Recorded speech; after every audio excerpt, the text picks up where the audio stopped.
In 1970, Western intelligence becomes aware of a new Soviet long-range bomber flying at twice the speed of sound.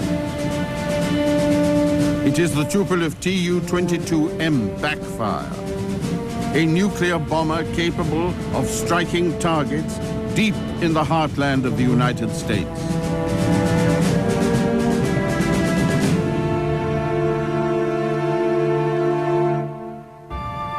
Tsargi, the Central Aero and Hydrodynamics Institute in Moscow, is the Russian equivalent of NASA.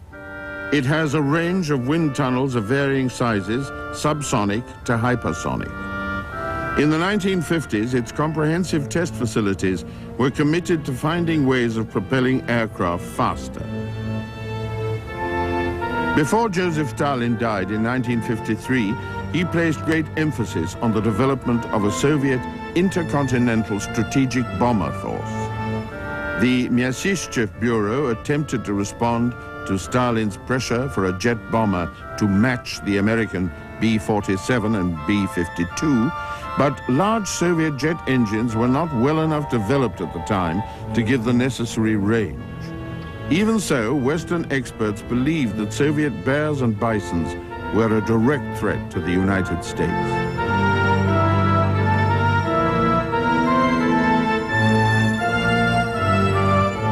At Tsargi and in the Myasishchev and Tupolev Design Bureau, Soviet experts recognized the problems of matching the Americans. They were well aware of the limitations of Soviet jet technology. Tupolev had achieved intercontinental range with the Tu-95 Bear by using turboprops rather than pure jets. But even though the Bear was the fastest propeller-driven aircraft in the world, it was still almost 100 miles an hour slower than the B-52. If the Soviet Union was to compete as a genuine intercontinental bomber power, the problem of combining high speed and long range would have to be solved. In late 1956, America's first supersonic bomber appeared. It was the Convair B-58 Hustler with a delta wing and 4 General Electric jet engines that gave it a combined thrust of more than 60,000 pounds. It was by no means a strategic weapon. Its range was only 2,500 miles, but it could fly twice as fast as the B-52. It was a sophisticated aircraft from a country with a broad base of high technology. Comparatively, Soviet technological development seemed crude and narrow, hardly touching the life of the ordinary Soviet citizens. In October 1957, the Western world was shocked when the Soviet satellite Sputnik was rocketed into orbit. Not only was it launched before an American satellite, but it was 8 times heavier than the one America was planning to put into orbit. The Sputnik launch forced the world to re-evaluate the Soviet missile program. If a Soviet rocket could launch a satellite, surely it could deliver a nuclear warhead into American territory. America responded immediately by accelerating its own missile programs.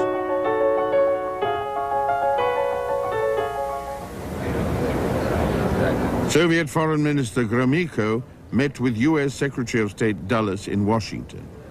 Among topics they discussed was Khrushchev's offer to the U.S. to bring satellites and pilotless missiles under international control.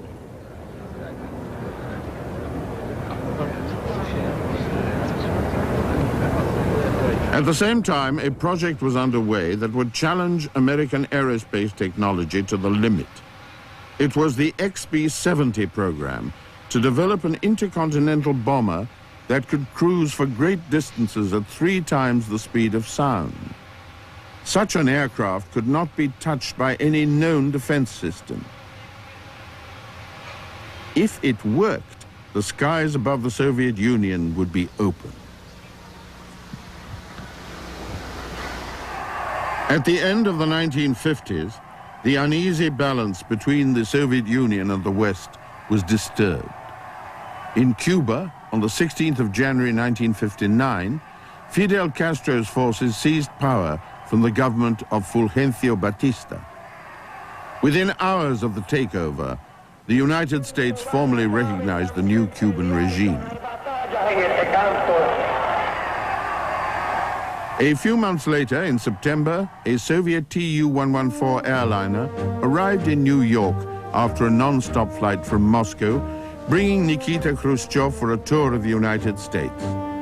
In a whirlwind 2 weeks, the Soviet premier demonstrated his volatility, protesting at his exclusion from Disneyland and bluntly affirming the possibility of a nuclear war. At Camp David, his mood appeared to calm, and he discussed such things as the future of Berlin with President Eisenhower. Khrushchev's position had been strengthened by a successful Soviet moon rocket launch just before his arrival in America, and it was strengthened further still on May the 1st, 1960, when a Soviet surface-to-air missile brought down a high-flying American U-2 spy plane. The pilot, Francis Gary Powers, was put on trial in Moscow. Amid great publicity, Powers was convicted of espionage, and Khrushchev was able to take the full advantage of what was a diplomatic disaster for the United States.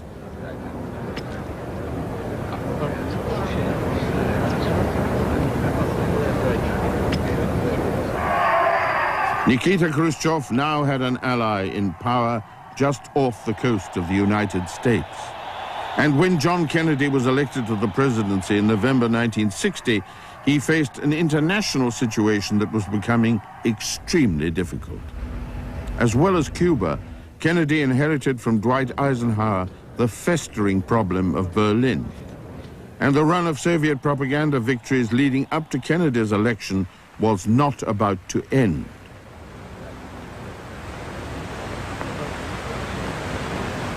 Just 3 months after the new president's inauguration came momentous news. The Soviet Union had put the first man into space and brought him back alive.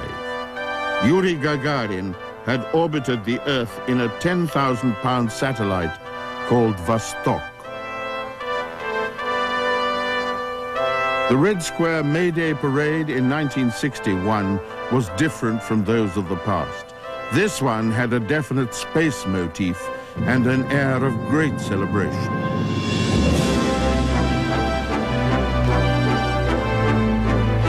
Yuri Gagarin was the guest of honor. He watched the launch of a rocket balloon and a series of space-related displays.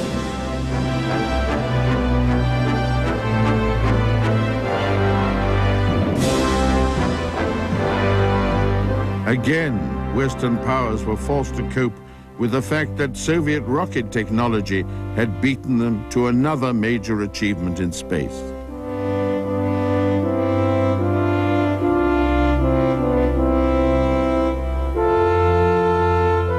Yuri Gagarin, described by the Soviet Union at the time as a married industrial technician, became an instant national hero and a symbol of Soviet achievement.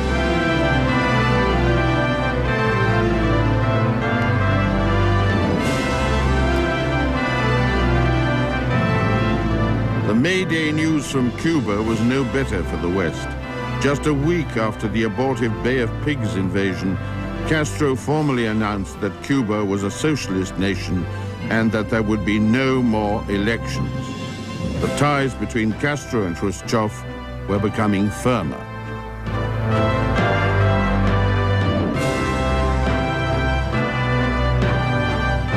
After Yuri Gagarin's triumph, the American space program needed to prove its credibility. On May the 25th, Commander Alan B. Shepard became the first American in space. His capsule traveled only a fraction of the distance covered by Gagarin, but unlike Gagarin, Shepard was able to maneuver in flight.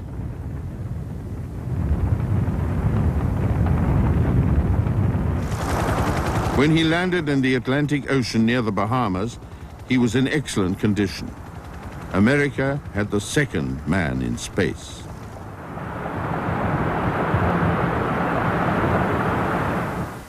On July the 21st, Captain Virgil Grissom became the third. The mission went well, but was not a complete triumph. Before the capsule could be pulled out of the water, a hatch blew off and it sank. John Kennedy made his intentions in space clear. He wanted Americans on the moon.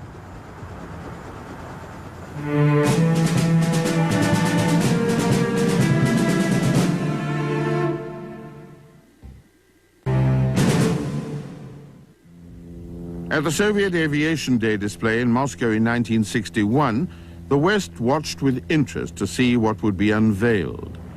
It was known in the West that Khrushchev favored intercontinental ballistic missiles over long-range bombers, but no one was really sure how far Soviet bombers had developed.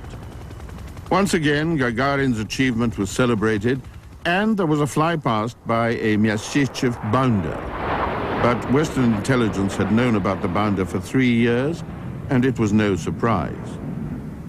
There were several different fighters, including early versions of the MiG-21, one with a rocket-assisted takeoff system.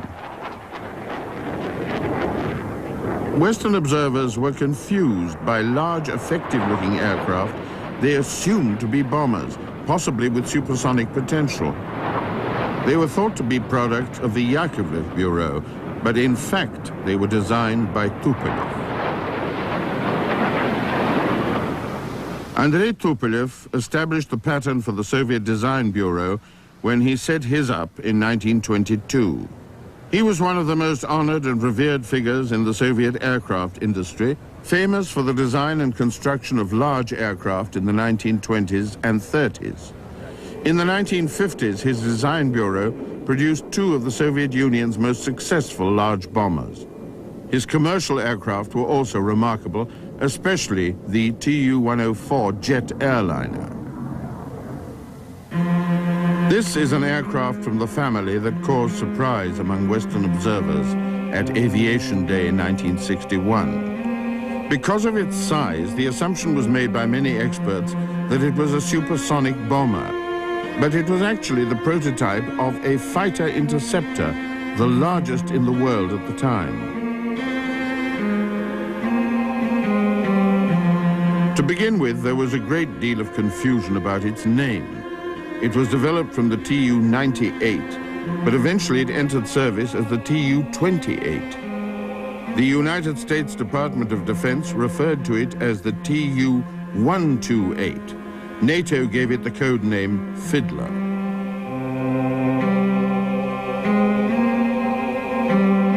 It was 90 feet long. The span of its swept wings was 60 feet. Fully loaded, it weighed 88,000 pounds. Its 2 engines had about 27,000 pounds of thrust each, and top speed was 1,100 miles an hour. Later versions carried 2 missiles under each wing, 1 infrared and 1 radar.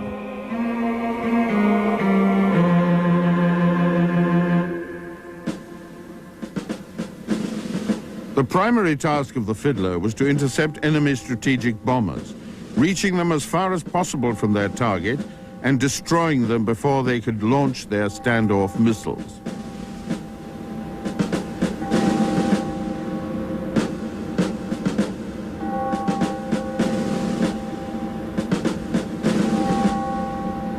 For such a large aircraft, it carried a very small crew, only a pilot and a navigator. Fiddlers were still active in the middle 1980s, some of them patrolling the Arctic, on the lookout for any NATO intrusions into Soviet airspace.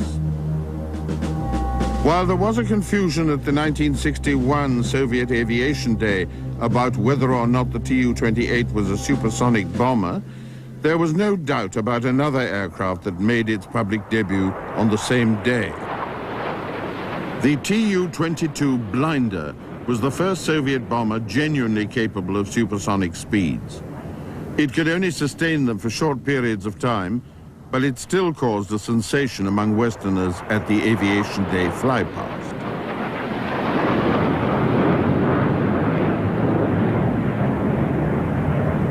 Work on the Blinder began in 1955. It was intended to replace the subsonic Badger, but to have a much more sophisticated ability to penetrate enemy defenses. It was capable of speeds just under 1,000 miles an hour, so it was not really comparable with the American Hustler, which was much faster. Like the Myasishchev Bounder, the Blinder's performance was disappointing, but it was by no means disastrous. At first, Western authorities overestimated its ability, but the Soviet Air Force did not. Only about 250 were built, which is a very small production run by Soviet standards. The Blinder's top speed was almost 1.5 times the speed of sound, and its maximum range was less than 4,000 miles. This meant its maximum combat radius, including a short supersonic dash, was less than 2,000. The range of Soviet jet bombers had always been disappointing. By the early 60s, there was still no genuine intercontinental Soviet jet bomber. Somehow, Soviet engine designers had not been able to match America in producing engines that developed both power and range.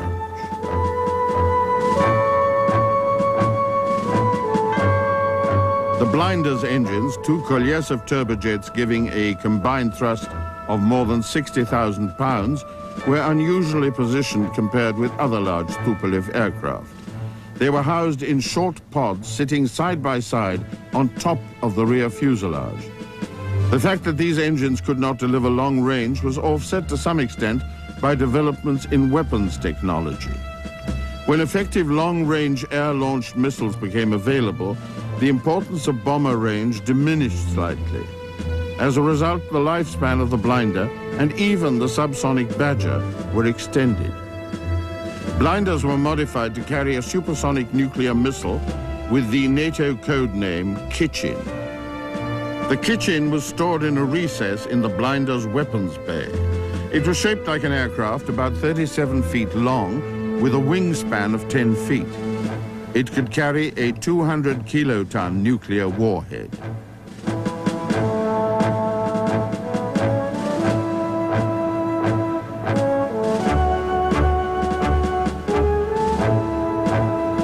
In spite of their disappointing performance, Blinders have had a long career, serving with the Red Air Force and the Soviet Navy.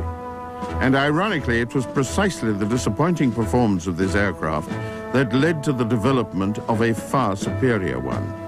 The first Soviet supersonic bomber to really scare the West, the Tu-22M Backfire. In 1961, world tension over Berlin was heightening. Every week, thousands of refugees from the eastern sector of the city were flooding into the west. Officials said they were suffering from Türschluss panic, fear that the door would slam in their face. There were strong rumors circulating that Russia would seal the border between East and West Berlin.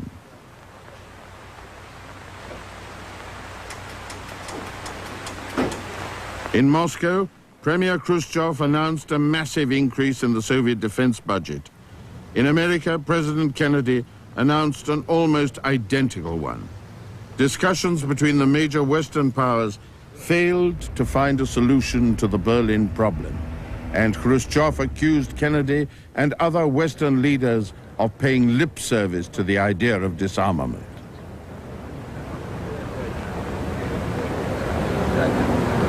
In August 1961, the Türschluss panic experienced by East Germans was suddenly justified. The door was slammed in their faces. It began with barbed wire on August the 14th. Then, a wall constructed with great speed from prefabricated blocks of concrete was raised across the city. East German soldiers, armed with machine guns, stopped any movement between East and West. 50,000 East Berliners could not go to their jobs. Families were literally divided overnight.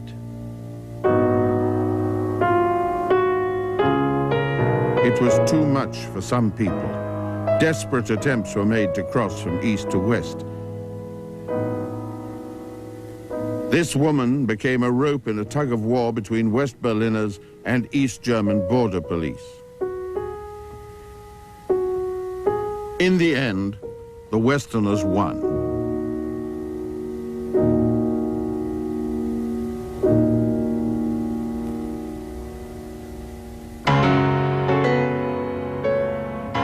Other East Germans made desperate dashes at the barbed wire on top of the wall.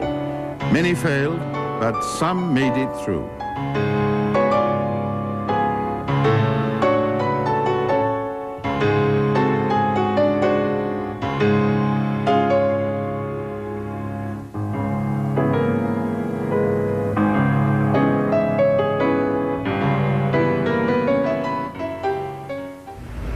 A month later, Dag Hammarskjöld, the Secretary General of the United Nations, died in a plane crash.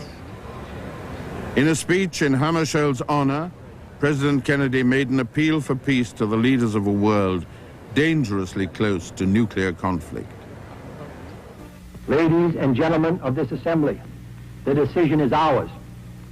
Never have the nations of the world had so much to lose or so much to gain.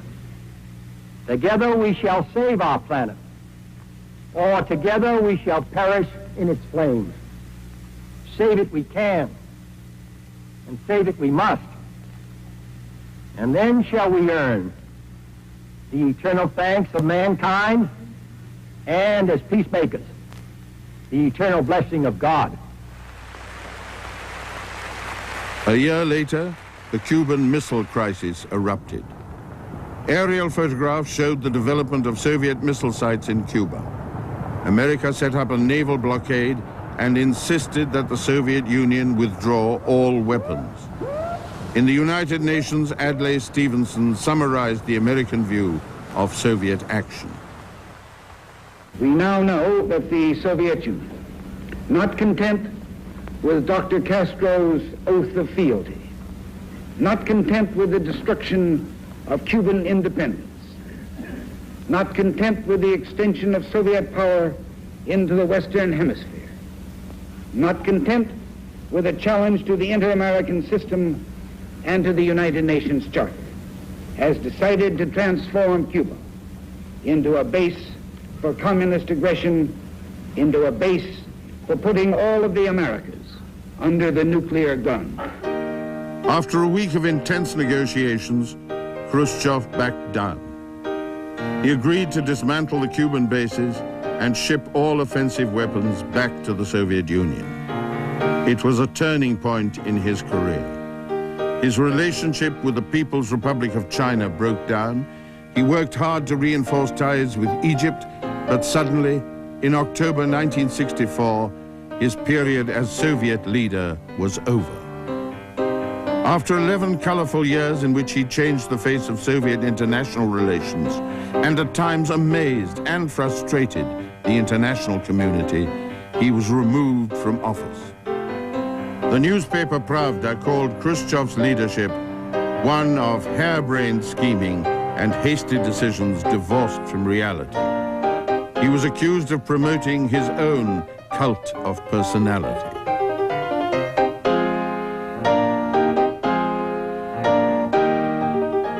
He was replaced as party secretary by Leonid Brezhnev, known to Western diplomats as the Red in the gray flannel suit. Alexei Kosygin took over as Soviet premier. The international community was surprised by the change, but expected Brezhnev to continue a policy of peaceful coexistence with the West.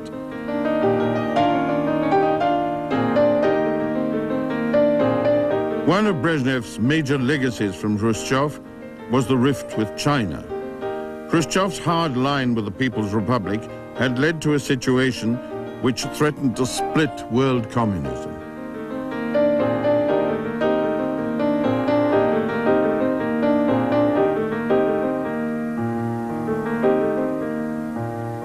Khrushchev was also the first Soviet leader to denounce Stalin, but within 6 months, Stalin was being praised again in Moscow.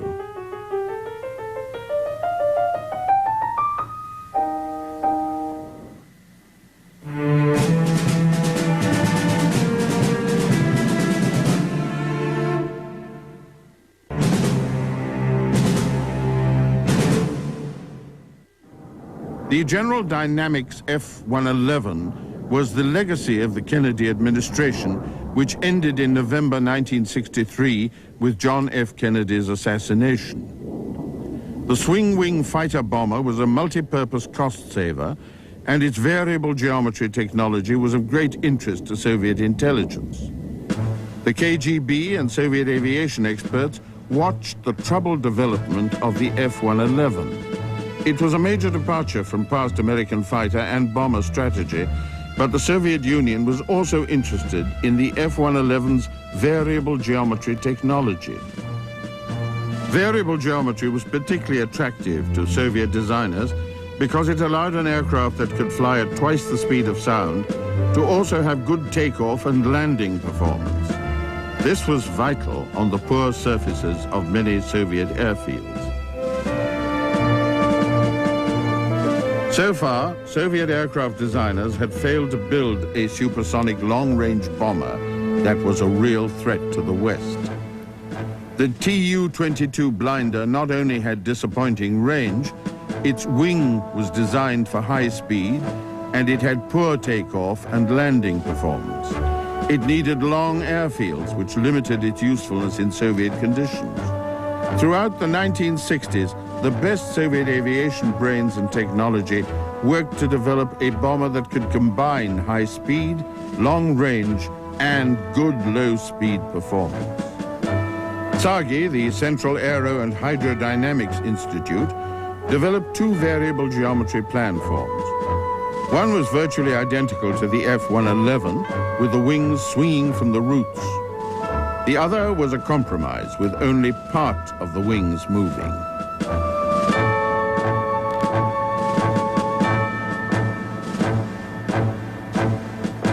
Soviet aviation technology made great advances in the 1960s. In July 1967, there was a perfect opportunity to show them off to the world.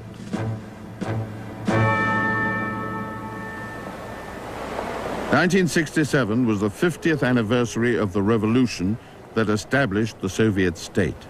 A great air show was held at Domodedovo outside Moscow. Military and diplomatic guests from all over the world were invited to attend as observers. It was a spectacular exhibition.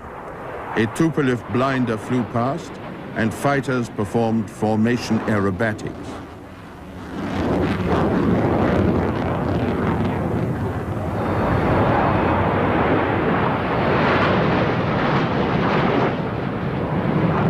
Every so often, the audience was given tantalizing glimpses of new aircraft, military and civilian.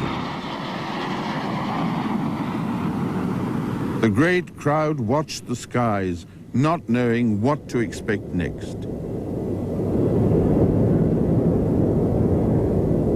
On the ground and in the air, the surprises kept on coming. Military transport aircraft, bigger than any others in the world, disgorged amazing amounts of men and equipment. Towards the end of the show, a group of enormous fighter aircraft blasted across the field. They were forerunners of the MiG-25 that would soon throw Western fighter designers into panic.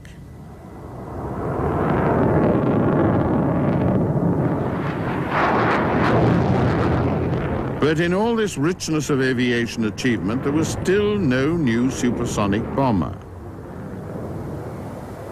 This is the Tupolev Tu-22M. When NATO first became aware of early versions in 1969, they gave it the code name Backfire. At the time, it appeared to be the long-range supersonic bomber the Soviets had been striving for 15 years.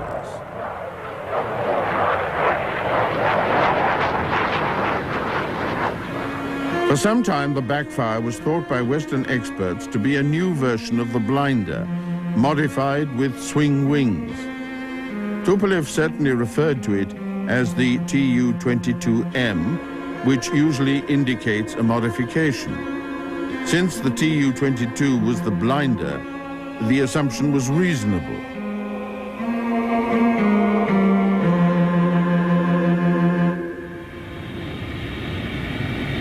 In fact, the Tu-22M was not a modification. It was a completely new aircraft.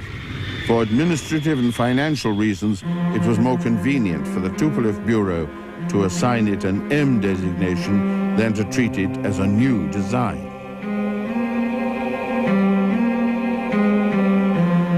But the first version, known to NATO as Backfire A, was not a major improvement over the blinder. Extensive redesign had to be carried out before the Backfire B went into production.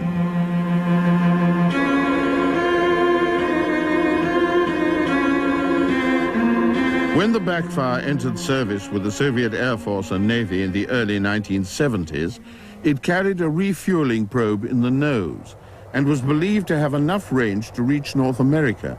But the Soviet Union insisted that it was not a strategic intercontinental bomber.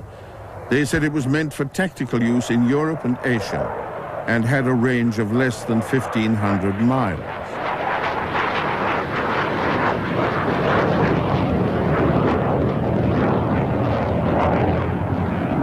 In the strategic arms limitation talks between America and the Soviet Union in 1975, the Backfire became a major issue. Soviet denials of the Backfire's intercontinental range were met with skepticism. Soviet negotiators agreed to remove the refueling probe, and the Backfire was exempted from classification as a strategic weapons delivery system. The refueling probes on Backfire Bs were removed, but many Western experts believed they could be replaced at any time.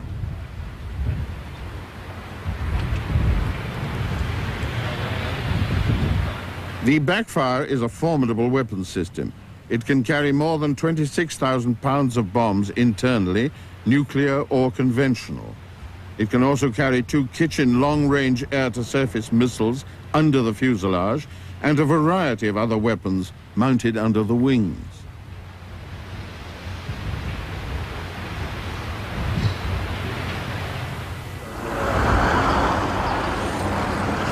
In the late 70s, there was discussion in military circles about Soviet attitudes to a war in Europe. It was clear that the Kremlin could use the Backfire to strike NATO's nuclear resources or the railheads, harbors, and airfields that supported its conventional forces. It could also be used for similar strikes into China. For many years, the Backfire's range was calculated and debated by Western experts. So was the question of whether or not it was really a strategic bomber. Original American estimates put its range far above the modest figure proposed by the Soviets in 1975. But since then, these estimates have gradually reduced. The calculation of range depends on many things: the speed of the mission, its altitude, and the weight of weapons carried. Latest estimates give the Backfire a radius of action of about 2,000 miles with a nominal internal bomb load.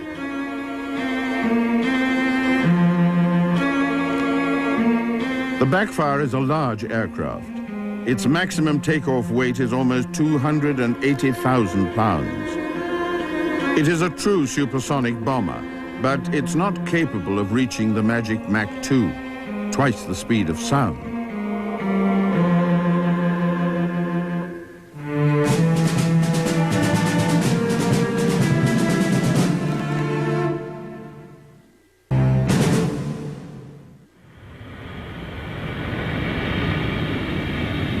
For a bomber, the Backfire's engine placement is strange. Most bombers reserve the fuselage to carry fuel and the bomb load. The Backfire is designed more like a fighter than a bomber, with its engines and intakes occupying fuselage space. This means that when the Backfire is carrying heavy weapon loads, it has to reduce fuel, and therefore its potential range drops. Soviet designers have always tried to build aircraft that can land on rugged airfields. The Backfire is an exception. It needs smooth, high-grade surfaces.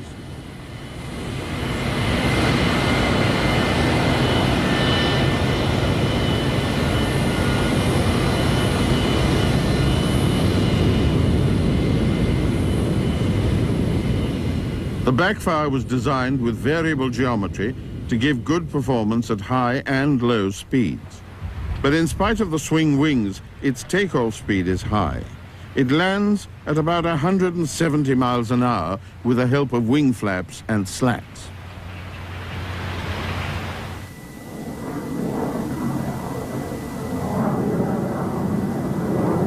In post-Soviet Russia, the Backfire has come full circle.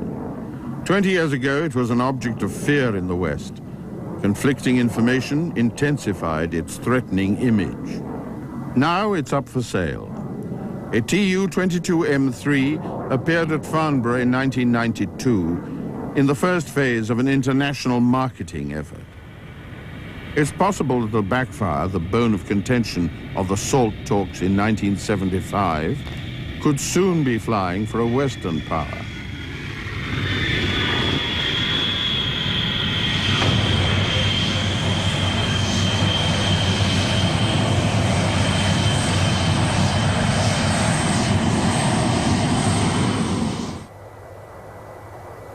On the 23rd of December 1974, a spectacular American bomber taxied out for its first flight.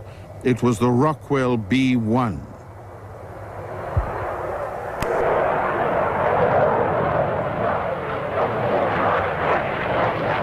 The B-1 was intended to be a replacement for the Boeing B-52, which at that stage had been in service for almost 20 years. The B-52 was a high-altitude bomber capable of high subsonic speeds. Because it had been in service for so long, Soviet strategic defense systems were almost completely geared to counter its threat. The B-1 was designed to attack at supersonic speeds, and it was designed to approach a target at low level. It would be able to penetrate Soviet airspace under defensive radar systems, flying so low that surface-to-air missiles would be useless against it.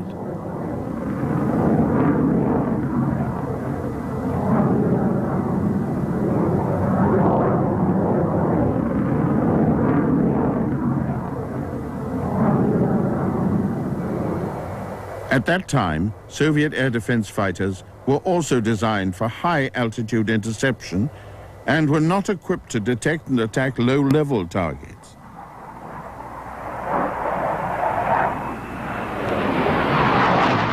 The B-1 was intended to be a genuine supersonic strategic bomber with intercontinental range. It was exactly what the Soviet Union had been attempting to develop for 20 years.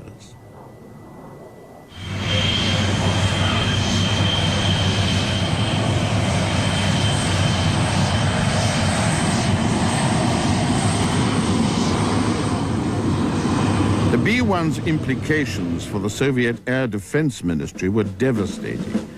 They demanded a completely new approach to defense systems on the ground and in the air. America could not be allowed to gain such a strategic advantage without some Soviet attempt to match it. Work began in the Tupolev Bureau to develop the long-awaited Soviet intercontinental supersonic bomber. No one in America had any idea that such a development was taking place. The news would not filter through until 1979, and by then another crucial development had occurred. In June 1977, President Jimmy Carter canceled the B-1 program and diverted funds to cruise missile development. But when Ronald Reagan was elected, he ordered the production of 100 B-1Bs, a less complex, slower version of the B-1.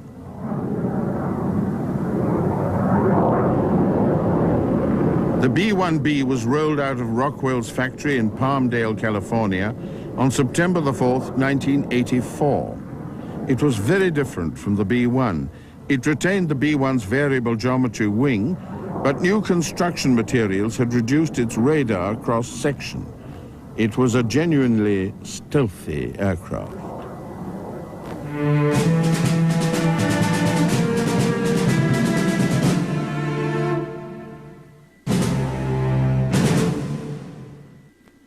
In November 1981, a poor-quality American reconnaissance photo taken over Ramenskoye Flight Test Center revealed a bomber that looked remarkably like the B-1.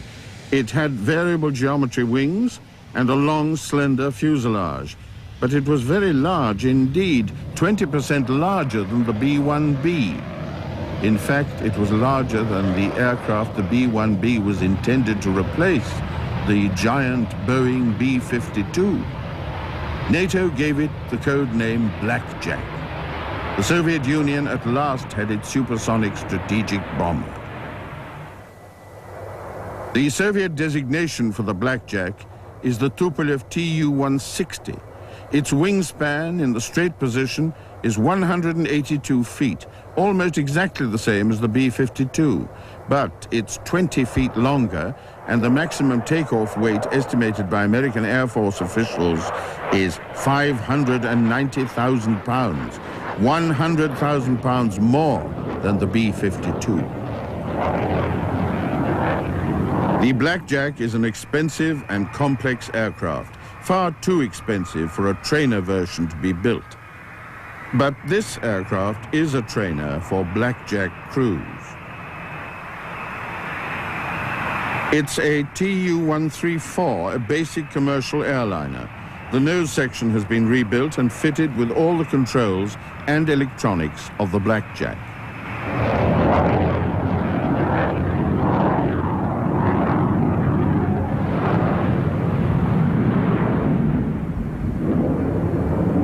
The Blackjack became operational in 1988. In the spirit of perestroika, the Soviet Air Force invited the then American Secretary of Defense, Frank Carlucci, to examine one at close quarters. Carlucci and his senior military aide were allowed to spend 15 minutes inside a Blackjack, asking detailed questions about its performance and getting quite a lot of answers. At the end of the inspection, the Secretary's opinion was that the Blackjack was a very effective piece of military equipment.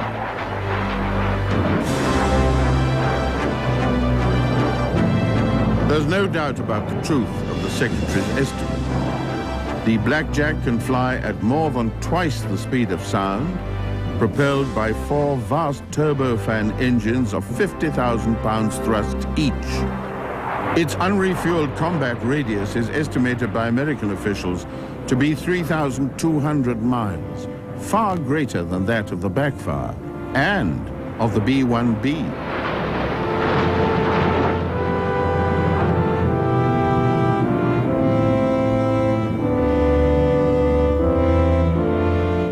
When Frank Carlucci inspected the Blackjack in 1988, the Soviet Air Force intended to produce 30 aircraft a year by the early 1990s. But since then, the breakup of the Soviet Union and the collapse of the Russian economy has cast doubt on the future of all Russian high-tech military aircraft.